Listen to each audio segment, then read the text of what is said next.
नमस्कार, आप देख रहे हैं मोटिवेशन विद मीना। बहुत सारे आप में से स्टूडेंट्स हैं जिन्होंने पूछा था कि जो KVPY एग्ज़ाम यानी किशोर वैज्ञानिक प्रोत्साहन योजना, ये इस एग्ज़ाम को की तैयारी कैसे करनी चाहिए, इसमें मार्क्स लाने के बाद आपको कहाँ एडमिशन मिल सकता है। और तमाम सारे स्टूडेंट ने पूछा था कि IISc बेंगलोर में वो पढ़ना चाहते हैं, वहाँ पर एडमिशन कैसे होता है। इस बारे में जानकारी देने के लिए मेरे साथ जुड़ रही हैं पल अग्रवाल वो स्टूडेंट है जिनका कि IISc बेंगलोर में एडमिशन होने वाला है। उन्होंने KVPY भी क्लियर कर लिया है और कैसे इसकी पढ़ाई करनी चाहिए। और सबसे अच्छी बात है कि पल अग्रवाल को JEE मेंस में भी 100% मिले। तो इन एग्जाम के जो मार्क्स होते हैं वो कैसे आपके IISc बेंगलोर में एडमिशन में हेल्पफुल हो सकते हैं, इसके बारे में जानकारी दे रही हैं पल। आइए बात करते हैं। मेरे साथ जुड़ रही हैं पल। पल, तुम्हें बहुत बहुत बधाई, शुभकामनाएं। 100% क्या ये एक्सपेक्टेड रिजल्ट है? मैम एक्सपेक्टेड है, क्योंकि मैंने जब JEE में फरवरी दिया तो तब में 9.988 थी percentile. So that time I was not satisfied. मैंने सोचा था कि मैं दोबारा दूंगी एग्जाम, मुझे 100% चाहिए। तो फिर मैंने मार्च वाला अटेम्प्ट दिया था, मैं प्रिपरेशन कर रही थी। फिर मैंने अभी थर्ड अटेम्प्ट दिया था। तो मैंने ये इसलिए ही दिया था क्योंकि मुझे इसमें 100% चाहिए थी और हाँ अब आ गई है। So it was expected. Okay पल, जैसे मैं पढ़ रही थी कि आपको IISc बेंगलोर में भी आपको एडमिशन मिलने वाला है, तो अभी आपका क्या एम है? आप IIT ज्वाइन करना चाहती हैं या फिर IISc बेंगलोर में ही पढ़ना चाहती हैं? मैम मुझे एस्ट्रोफिजिक्स करनी है आगे, तो या तो मैं उसके लिए फिजिक्स पढ़ूंगी बेसिक, क्योंकि बैचलर्स नहीं होती है इंडिया में एस्ट्रोफिजिक्स की। तो उसके लिए IIT बेटर है। हाँ, तो उसके लिए IIT बेटर है। वहाँ पे फिजिक्स या इंजीनियरिंग फिजिक्स के कोर्सेज अच्छे हैं, पर IISc भी बहुत अच्छा है क्योंकि वहाँ पे रिसर्च बहुत अच्छी है। तो एग्जैक्टली अभी क्लियर नहीं है, पर मैंने दोनों ऑप्शंस रखे हैं। मैं दोनों में अपना बेस्ट कर रही हूँ, फिर बाद में देखते हैं कि किस में एडमिशन होगा। आप एस्ट्रोनॉट बनना चाहती है, मैंने सुना? Yes, ma'am. Since childhood, I want to become an astronaut, and that's a dream. But apart from that, specifically, I want to study astrophysics. आपने IISc बेंगलोर में भी आपका रजिस्ट्रेशन हो गया, जैसा आपने बताया कि एडमिशन आप लेने वाली हैं वहाँ पर। तमाम सारे स्टूडेंट जानना चाहते हैं कि जो वाकई इस इंस्टीट्यूट में एडमिशन मिलना वाकई अपने आप में बहुत बड़ी बात होती है। स्टूडेंट को मिल नहीं पाता है क्योंकि उस तरह का वो एक्सीलेंस नहीं आ पाती बच्चों में। तो आप मुझे ये बताइए, IISc बेंगलोर में एडमिशन लेने के लिए क्या प्रोसेस होता है, कौन सा एग्जाम पास करना होता है, ये हमारे स्टूडेंट्स को आप जानकारी दीजिए। यस मैम, तो जैसे IISc बेंगलोर का जैसे मैंने रजिस्ट्रेशन करा था, तो वो शायद मैंने फरवरी में करा था। फरवरी में रजिस्ट्रेशन, फरवरी या मार्च में खुले थे रजिस्ट्रेशन। तो उसके पर मैंने शुरू से जैसे NTSC क्लियर किया था, उसके बाद NSEC क्लियर किया था, फिर मैंने 11th में KVPY क्लियर किया था, और फिर मैंने 12th में भी दिया था KVPY। 12th में भी मेरा क्लियर हो गया था KVPY। तो इसके अलावा तो जब मैंने रजिस्ट्रेशन करा था, एक्चुअली मुझे ज़्यादा नहीं पता था KVPY का, मतलब उसका IISc का। फिर मैंने जब रजिस्ट्रेशन करा था तो उसमें उन्होंने मेनली यही मांगा कि आप अपना KVPY का आपने अगर क्लियर किया तो KVPY की अपनी रैंक बताइए, और अपने JEE मेन की अपनी रैंक बताइए, जो भी अपने कॉम्पिटिटिव एग्जाम्स क्लियर करे हैं। मेरे ख्याल से कि वो जो देखते हैं वो ओवरऑल देखते हैं मेरे ख्याल से। पर KVPY के लिए, IISc के लिए KVPY के लिए आपको बहुत अच्छी रैंक लाने की ज़रूरत है। अगर आपकी KVPY में करीब 200-300 के आसपास रैंक आ जाती है तो आपका बहुत आसानी से एडमिशन हो जाता है IISc में। IISc बेंगलोर में एडमिशन, जैसे आपने कहा कि KVYP में कैसी रैंक है ये माने रखता है। तो ये जो किशोर वैज्ञानिक प्रोत्साहन योजना, ये एग्जाम है, इसके बारे में बताइए, ये एग्जाम कब होता है और किस क्लास के स्टूडेंट इसमें अपीयर हो सकते हैं?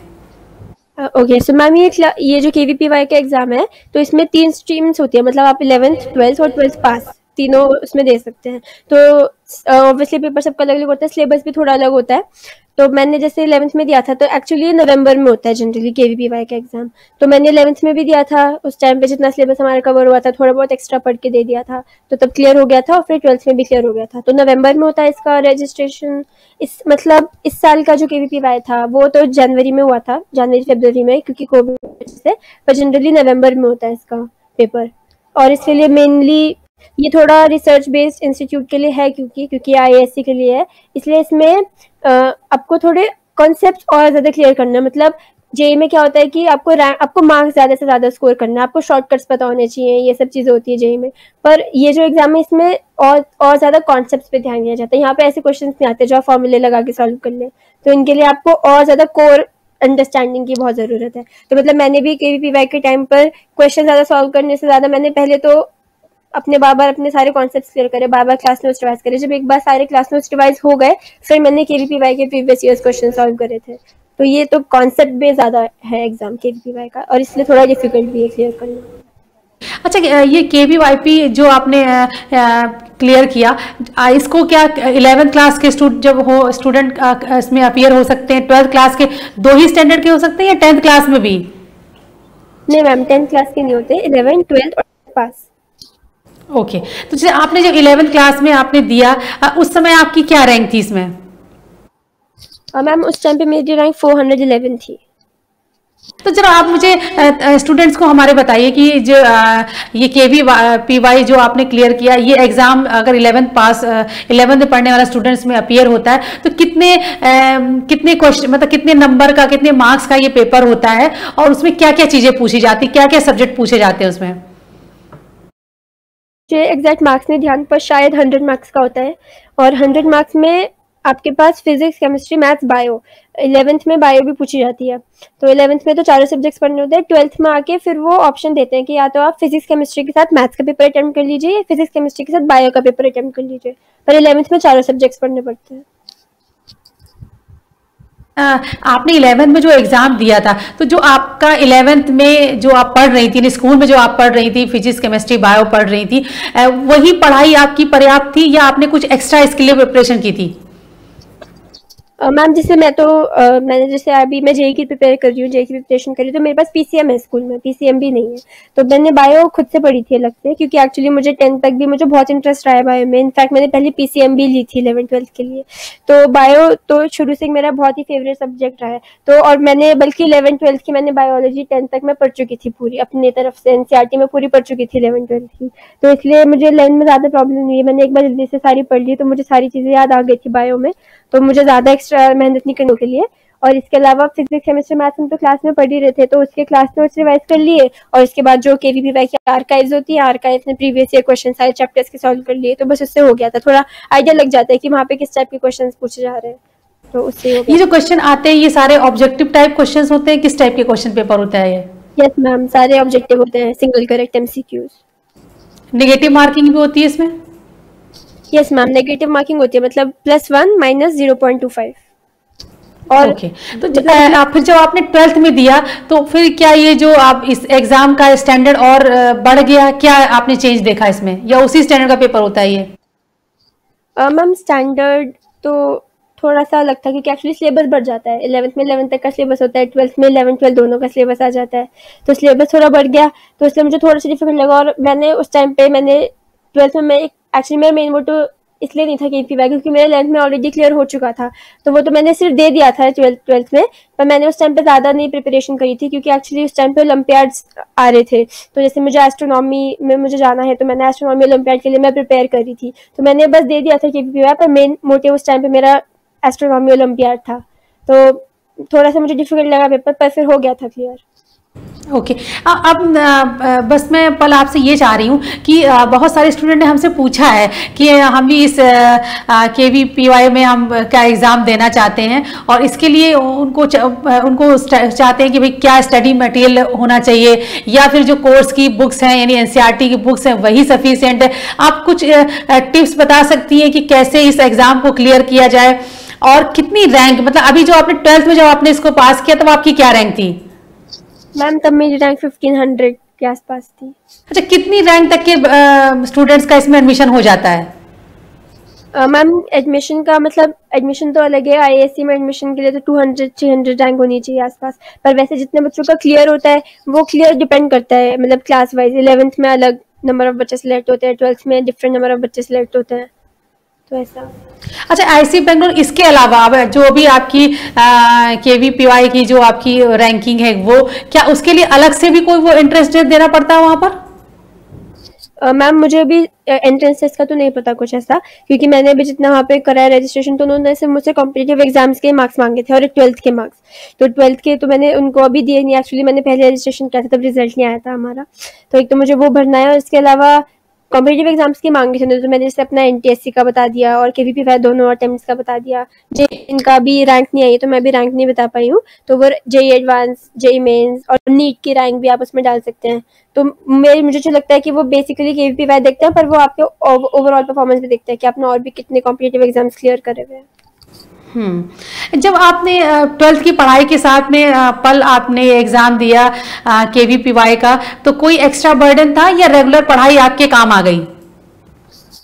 मैम वही था जैसे मैंने आपको बताया कि मैं एक्चुअली एस्ट्रोनॉमी के लिए प्रिपेयर कर रही थी, तो मैंने इस बार ज़्यादा ध्यान नहीं दिया था केवीपीवाई पे, क्योंकि इस बार मेरा मेन मोटो वो था एस्ट्रोनॉमी क्लियर करना, क्योंकि अभी मैं 12th में हूँ, इसके बाद होता नहीं है वो, तो ये मेरा एकदम लास्ट चांस था। मुझे एस्ट्रोनॉमी ओरिएंटेशन कैंप में जाना ही था इस बार, ओलंपियाड कैंप में, तो मैंने उसके लिए भी मैं एग्जाम आप दे चुकी हैं कि अब देने वाली हैं?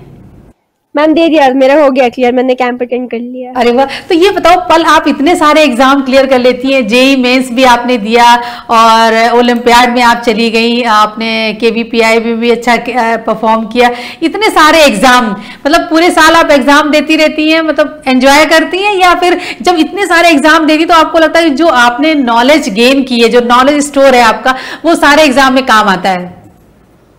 यस मैम, एंजॉय करने की बात तो फिर वही है कि मतलब मैं इन एग्जाम्स को एंजॉय करती हूँ पूरे साल। जैसे हमारे फिजी में तो हर हफ्ते एग्जाम्स होते रहते हैं, तो वो कंटिन्यूटी रहती है, और जब ऐसे एग्जाम्स होते हैं तो लगता नहीं है कि हमको अलग से एग्जाम देने चाहिए, लगता है जनरली जैसे हर हफ्ते टेस्ट होता है वैसे ही टेस्ट है। मतलब जैसे अभी मैंने जब मेंस भी दिया था, तो मैंने आपको जैसा बताया कि मेरा फ्राइडे को कैंप खत्म हुआ था, तो उसके बाद मुझे एक दिन था मेरे पास रिवाइज करने के लिए मेंस का। तो पहले मतलब कई मुझे बोला, जैसे कभी किसी ने बोला कि अभी छोड़ भी सकते हो, अगर आप नहीं रिवाइज कर पाए तो ये वाला मेंस छोड़ दो। तो मैंने बोला कि कोई बात नहीं सर, मतलब इतने मैंने जब 2 साल पढ़ा है तो कोई बात नहीं, 2 हफ्ते नहीं पढ़ा उससे ज्यादा फर्क नहीं पड़ना चाहिए। तो मैंने तो ऐसे ही दे दिया था, मुझे लगा कि जैसे हर हफ्ते टेस्ट होता है वैसे ऐसे मान लेती हूँ कि इस हफ्ते भी एक टेस्ट है, तो मैंने तो ऐसे ही दे दिया, वो चला गया इतना अच्छा, तो वो बहुत अच्छी बात है। पर मैं तो इन एग्जाम्स को एंजॉय करती हूँ, मुझे ऐसा लगता नहीं है कि अभी थोड़ा ब्रेक चाहिए एग्जाम से। मैं लास्ट में बस एक आपसे बात पूछना चाहती हूँ कि जैसे बहुत सारे स्टूडेंट्स का मैं इंटरव्यू करती हूँ, ऐसे भी स्टूडेंट हैं जो पता लगा वो पढ़ाई को इतना एंजॉय करते हैं कि वो मैथ के साथ में बायो भी पढ़ते हैं, उनको बायो पढ़ना भी उतना ही अच्छा लगता है और जितना कि मैथ, जबकि ये दोनों में कंट्रास्ट है, बायो के बच्चे ज़्यादातर मेडिकल में जाते हैं और मैथ के इंजीनियरिंग में जाते हैं। क्या आपके साथ में भी ऐसा है? यस मैम, मेरे साथ भी, जैसे मैंने आपको बताया, मुझे बायो बहुत अच्छी लगती है, अभी भी बहुत अच्छी लगती है। तो जैसे 10th तक तो मुझे यही था कि मैं पीसीएम भी लूंगी, मैंने पीसीएम भी ऑप्ट करी थी स्कूल में। लोगों ने इसके लिए पढ़ लोगे दोनों सब्जेक्ट्स, पर दोनों में अपना एकदम बेस्ट करना, एकदम बेस्ट सब्जेक्ट में कर पाओगे पूरा, एक चीज में कर पाओ, मेडिकल वो उस टाइप की बायोलॉजी वाली पूरी थिंकिंग हो, क्योंकि उसमें मुझे ऐसा लगता है कि मैथ ज्यादा लॉजिकल है बायो से, तो वो आपके टेम्पर, आपके उस पर डिपेंड करता है, आपकी लाइकिंग पे। तो हालांकि मुझे तो दोनों ही बहुत पसंद है, और इसलिए मुझे भी, और इनफैक्ट अभी भी ऐसा अभी भी होता है कि मैं अपनी 11th 12th मेरे पास रखे हैं बायोलॉजी की बुक्स, मैंने ली नहीं थी पर मैंने पहले पढ़ी थी, तो मेरे पास 11th 12th की बायोलॉजी की बुक्स रखे, तो मैं अभी भी उनको पढ़ती हूँ। मतलब अभी भी मुझे इतना है, मैं जैसे आगे मैं तो आयो वाला बायो तो मुझे फिर भी आ जाएगी, एटलीस्ट आधी तो आ ही जाएगी, क्योंकि एनसीईआरटी में मुझे इतना तो है, एनसीईआरटी में मुझे 6 से आ रही है, पर फिर भी क्योंकि मैं एस्ट्रोनॉमी में जा रही हूँ और वैसे भी इम्पोर्टेंट रोल है, अब जैसे astrobiology as a subject emerge हो रही है, तो मुझे ऐसा लगता है कि आपको नॉलेज, सब्जेक्ट की बेसिक नॉलेज तो आपको होनी ही चाहिए। पर हाँ, थैंक यू। एक और बात बस करके मैं फिनिश करूंगी। बहुत सारे ऐसे स्टूडेंट हैं इस साल जो जेई मेंस में अच्छा परफॉर्म नहीं कर पाए, या 12th का रिजल्ट भी से दे आर नॉट हैप्पी, या नीट क्लियर नहीं कर पाए। ऐसे बच्चे बहुत सारे, उनके पास लॉजिक्स होते हैं कि हमें पढ़ाई के लिए प्रॉपर टाइम नहीं मिला, या हम फाइनल एग्जाम देने का मौका नहीं मिला, या लॉकडाउन था तो हम पढ़ाई अच्छे से नहीं कर पाए, ऑनलाइन पढ़ाई में प्रॉब्लम होगी, और जो सक्सेस ना मिल पाने के कारण कहीं ना कहीं उनके अंदर डिप्रेशन है, निराशा है। आप उनको मोटिवेट करने के लिए क्या मैसेज देना चाहेंगी? यस मैम, तो मुझे पहले तो ऐसा लगता है कि ये जो हमारा लॉकडाउन पीरियड पूरा गया है, तो ये तो एक्चुअली सबके लिए गया, मतलब अगर आपके जेई में मान लीजिए कि बच्चों के नए मार्क्स अच्छे आते तो फिर तो किसी के भी अच्छे नहीं आते, क्योंकि सबने ही घर पे पढ़ाई करी है। तो जैसी सिचुएशन आपके साथ है वैसी तो सबके साथ ही है। और मुझे लगता है कि हमें हर एक सिचुएशन को ना थोड़ा मोल्ड करना आना चाहिए, अपने बेनिफिट के लिए मोल्ड करना आना चाहिए। अगर हम स्कूल में पढ़ रहे हैं तो हमें वहाँ से मैक्सिमम इन्फॉर्मेशन, मैक्सिमम नॉलेज हम जितनी एक्सट्रैक्ट कर सकते हैं वो हमें सीखनी चाहिए, अपने दोस्तों से सीखनी चाहिए, टीचर से सीखनी चाहिए। पर अगर ऑनलाइन तो वहाँ पे भी बहुत सारी चीजें हैं ऐसी जो सिर्फ ऑनलाइन में ही पॉसिबल हो पाती है, ऑफलाइन में नहीं पॉसिबल हो पाती। जैसे अभी क्या होता है, ऑनलाइन क्लासेस में टीचर्स हमें वीडियोस दिखाते हैं, वीडियोस से हमें समझ में आता है, वो हमारी स्कूल में तो मुश्किल हो जाता है वीडियोस वगैरह प्ले करना। या जैसे अभी भी मान लीजिए सर हमें कोई रिसर्च पेपर्स दिखा रहे हैं या कुछ और हाई लेवल की कुछ चीजें हमें करा रहे हैं, तो मे बी वो क्लास में पॉसिबल नहीं हो पाता, सर वो मटेरियल कैसे अवेलेबल कर पाते। तो बहुत सारी चीजें हैं, हर चीज के प्रोज एंड कॉन्स होते हैं। तो हमें उनको इंटरेस्ट देने की जगह हमें प्रॉब्लम ओरिएंटेड होने की जगह सॉल्यूशन ओरिएंटेड होना चाहिए। हर एक चीज के हमें उनको पॉजिटिव एस्पेक्ट्स का एक्सप्लोर करना आना चाहिए। तो ऑनलाइन में भी बहुत सारी चीजें ऐसी है जो हम ऑफलाइन में नहीं कर पाते। और बाकी जहाँ तक बात रही कि अगर मार्क्स अच्छे नहीं आ पाते हैं जो भी है, तो we should always remember that it may be the new moon phase of our life. हम हमेशा शाइन करते नहीं रह सकते, मून के भी तो फुल मून के बाद न्यू मून आता है, वो गायब हो जाता है। पर फिर वो क्यों गायब होता है? वापस आने के लिए। तो इसलिए अगर आप ऑब्वियसली सबकी लाइफ में आते हैं, मैं भी जब 10th में मेरे 98% थे तो मुझे भी लगा था कि मैंने इतनी मेहनत करी मेरा नहीं हुआ, पर उसके बाद फिर मैंने रियलाइज करा कि नहीं, ये न्यू मून फेज है, तो अभी मैं मेहनत करती हूँ और फिर बाद में हो गया। तो ये तो सब थैंक यू पल, मुझे बहुत अच्छा लगा आपसे बात करके और मुझे लगता है कि ये बातचीत बहुत सारे स्टूडेंट्स के काम आएगी। थैंक यू पल। Thank you ma'am. तो ये थी पल अग्रवाल जिन्होंने बताया कि आईसी बेंगलोर में किस तरह से एडमिशन होता है और किशोर वैज्ञानिक प्रोत्साहन योजना एग्जाम, इसमें किस तरह इसकी तैयारी करनी चाहिए, कौन सी बुक्स पढ़नी चाहिए और इसके जो मार्क्स हैं वो कैसे आपके लिए हेल्पफुल हो सकते हैं इस संस्थान में एडमिशन पाने के लिए। मुझे उम्मीद है कि ये बातचीत आपके बहुत काम आएगी। इसके अलावा अगर आप आईसी बेंगलोर में एडमिशन लेने के लिए कोई भी जानकारी चाहते हैं तो इस वीडियो के नीचे कमेंट बॉक्स में अपने सवाल जरूर भेजें। हम कोशिश करेंगे कि आपके सवालों के जवाब दे पाएं। आप देखते रहिए मोटिवेशन विद मीना।